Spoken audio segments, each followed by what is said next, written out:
Chapter 16. Day of Discovery. Turning back to her microphone, she relayed the dire news to her widespread audience, her voice steady despite the weight of the information she was disseminating. Folks, we've just received some verified crucial information about Chinese occupation in key U.S. cities. We're working to confirm the details, but as it stands, it's essential for everyone to be on high alert. It has been a long broadcast with information received yesterday from Border Patrol Agent Shaw, and now today with an astonishing and urgent message from no other than Riker Kane from Texas.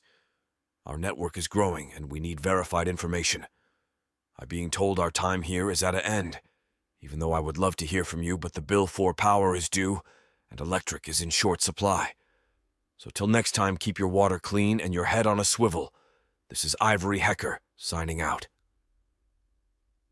As the hum of the communication booth faded away, Shaw felt an unfamiliar warmth seep into his chest. He watched Ivory and Tank shut down the system, their faces glowing in the dim light of the bus, and suddenly, he was struck by a sense of accomplishment that he hadn't felt in a long time. In this world of desolation, chaos, and ceaseless fighting, he'd managed to contribute something vital, to the lives of countless unseen others. It wasn't just about reaching his family now. He'd expanded the circle of people he was fighting for. In doing so, Shaw felt he had brought himself a step closer to the very thing he was fighting to restore: home. For that brief, precious moment, the weight of the battles ahead seemed just a little bit lighter, as though buoyed by this glimmer of hope, this flicker of communal spirit. Amidst all the ruin, Shaw felt like he had found a fragment of the home he so desperately missed, a sliver of the world he was fighting to reclaim. And for now, that was enough to keep him going. As Shaw sat on the makeshift log bench, lost in his contemplation, a sudden searing sensation erupted in his chest. His hand moved instinctively to the spot, and as his fingers met the warm wetness seeping through his shirt, reality seemed to unfurl around him in slow motion. His gaze lifted to a surreal scene, people running frantically, gunshots echoing, their sounds strangely muted, as if he were submerged underwater. Amidst the chaos, he saw what seemed impossible. Michelle standing there with their 2 sons beside her, arms open, beckoning him to join them. A smile broke out on his face, as if all the pain and uncertainty of the past days had evaporated in that one miraculous moment. He tried to stand, to step into the family tableau that seemed so tantalizingly close. But as he moved, his world began to tilt on its axis, a vertiginous sensation overtaking him. Before he could take another step, his vision blurred, and he felt himself collapsing. The last thing he saw before everything faded to black was the earth rushing up to meet him, and a pair of lifeless eyes staring back, as if reflecting the very moment his own light went out. "Attack! Attack! Make them pay!" Ivory's voice roared with a ferocity that surprised even her. Sergeant Kinnison, amidst the chaos, felt a rush of adrenaline as he heard Ivory's clarion call. The battlefield echoed with the sounds of gunfire, explosions, and cries of pain, but even through that, he recognized the urgency in her voice. Experience, however, painted a bleak picture. The sudden onslaught had taken a toll, with many of their comrades already down. Kinnison's thoughts crystallized into one mission: ensure Ivory's survival. She was the voice, the symbol of hope. It was essential that she continued spreading the message, rallying forces and keeping the spirit of resistance alive.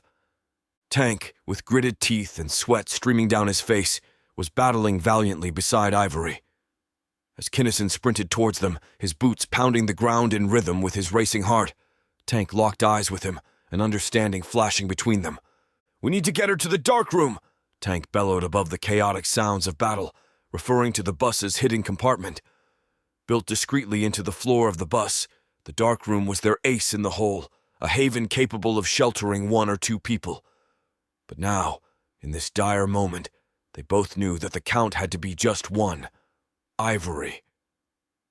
Panic surged within Ivory as Kinnison and Tank dragged her towards the bus, her protests drowned by the relentless rain of bullets and echoing explosions. She wanted to be out there, fighting beside those who believed in her message. "Listen!" Tank's voice was both firm and desperate, his eyes locking onto hers. "These people are laying down their lives for you, for the hope you've given them. You owe them this much. Survive, and continue the fight." Kinnison, his gaze ever watchful, hurriedly helped secure Ivory into the dark room. The moment she was safely inside, the grim reality of their situation became clear. From her vantage point, a minuscule air hole in the bus, she watched the swift capture of her comrades by the Chinese soldiers. Lined up, bound and defenseless, were the last of their valiant group. 3 men, 4 women. Tank and Kinnison stood defiantly amongst them. A tall, stern-looking Chinese officer walked in front of the captives. "Which one of you is the Ivory Hecker?" Kinnison's heart raced, realization hitting him like a ton of bricks. They'd been located because of their broadcast. The one thing an invading force fears most is the power of communication, the binding spirit of rebellion and unity. "I will not ask again." The officer's voice grew cold, menacing. "Where is Ivory Hecker?" He brandished a pistol, pressing it against the temple of the man next to Tank. Through the fear and chaos, Tank's eyes sought out that tiny air hole, locking onto Ivory's hidden gaze. With a subtle, determined shake of his head, he mouthed silently, "It's okay. Stay hidden. Survive." In a deafening moment of finality, the gunshot rang out. The man beside Tank crumpled to the ground, lifeless. The resolve of the remaining captives remained unbroken, their will unwavering. Even as death stared them in the face, they held on to the hope and spirit that Ivory Hecker embodied. The air was so dense it felt as if one could cut through it with a knife. The cold, hard ground beneath the captives vibrated with their collective anxiety, their breaths shallow and quick. "Now, who will answer me? Are you, perhaps, Ivory Hecker?" The Chinese officer's voice dripped with hatred as he slowly approached a young woman, kneeling amongst the captured. The cold steel of his pistol pressed upwards under her chin, forcing her face upwards until their eyes locked in a deadly stare. The moment stretched, the world narrowing down to just the 2 of them. The whispering wind and the distant crackle of fire seemed muted, distant. Time hung in the balance, waiting for her response. With defiance gleaming in her eyes, she gathered a mouthful of saliva and spat it straight onto his face. "Go to hell, you commie scum!" His eyes widened momentarily, taken aback by her audacity. The brief silence that followed was almost suffocating, the onlookers tensely awaiting the officer's next move. Without a word, his finger squeezed the trigger, the shot echoing with finality. The woman's body crumpled, the stark contrast of her life force contrasted with the chilling stillness that settled once again. The raw, primal urge to survive ignited a fire in Kinnison. Every fiber of his being screamed against the apparent fate that awaited him. With a sudden surge of energy, he leapt to his feet, eyes locked onto the officer. Revenge and his need to fight fueling him, he took a few rapid steps forward, using the momentum to leap into the air, attempting a powerful roundhouse kick. His bravery was met with brutal reality.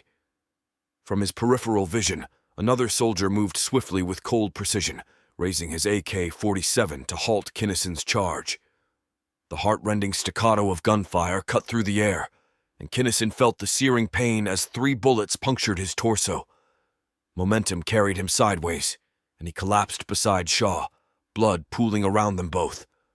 Refusing to surrender even while lying gravely injured, Kinnison mustered the last of his strength to lash out with his foot, aiming for the officer's legs. But the Chinese officer's actions were quick, and his pistol fired, placing its bullet into Kinnison's temple, ending his brave struggle. Inside the bus, muffled by the armored walls of her hiding place, Ivory's heart raced. She pressed her face closer to the small air hole, vision blurred with tears, watching in horror as each of her friends met their gruesome end. Every shout, every shot, every thud of a falling body resonated in her soul. The weight of their sacrifices weighed heavily upon her, knowing they had given their lives to protect her. The weight of the moment bore down on Ivory. Every shot fired, every life taken in her name was a dagger to her heart. She could not, would not, let another of her friends fall without a fight. The chilling sound of the officer demanding her location punctuated the tense atmosphere. "Where is the Ivory Hecker?" Tank, her stalwart ally from the beginning of this nightmarish journey, was now the focus of the Chinese officer. Each second felt agonizingly long, like hours. The officer's voice echoed once more, insistently. "Where is Hecker?" The dread of what would come next was suffocating.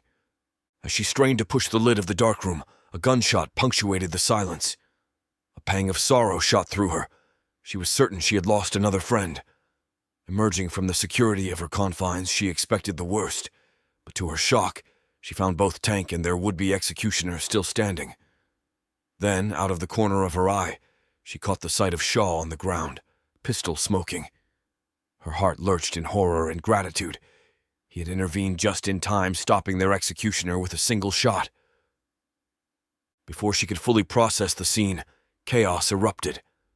Those who had been moments away from death sprang to action, creating a whirlwind of movement and noise. She made a move to help, but was abruptly stopped. Emerging from the brush were figures, masked in natural camouflage, their faces hidden but their intentions clear. The lead figure stepped forward, his voice apologetic yet strong. "Sorry we couldn't get here sooner, ma'am. We're what's left of the Ozark Mountaineers." The dust from the recent battle was still settling as Ivory made her way to Shaw. His state was far from stable. Every second mattered. A member of the Ozark Mountaineers, skilled in first aid, quickly joined her side, applying a tourniquet and prepping for a blood transfusion. The process seemed agonizingly slow, but Ivory knew they were working as swiftly as they could under the circumstances. While the mountaineer worked on stabilizing Shaw, the group's leader, a tall man with a grizzled beard and sharp eyes, approached Ivory. "We've had eyes on these guys for a while now," he began, gesturing towards the fallen Chinese soldiers. "Been trying to pinpoint where they're getting their reinforcements from. Every time we think we've got 'em pinned, they come back stronger." His words confirmed what Ivory had feared.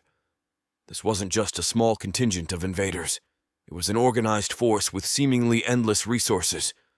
The mountaineer leader continued, "We held our own for as long as we could, but their artillery decimated our ranks, lost too many good men and women."